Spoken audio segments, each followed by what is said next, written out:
ضلع ملتان میں 3 روزہ قومی پولیو مہم دوسرے روز میں داخل۔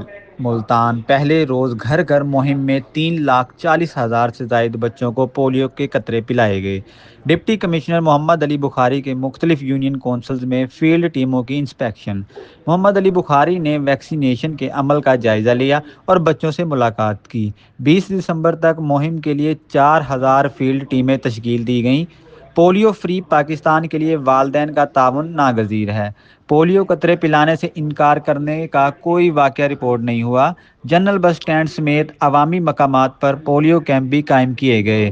ضلع ملتان کے 10,26,000 بچوں کو پولیو قطرے پلانے کا ہدف مقرر ہے۔ پولیو قطرے پلانے سے انکار کرنے والے کے خلاف سخت قانونی کارروائی۔ ڈپٹی کمشنر محمد علی بخاری کا کہنا ہے کہ پولیو ٹیموں سیکورٹی کے لیے جامع پلان تشکیل دیا گیا۔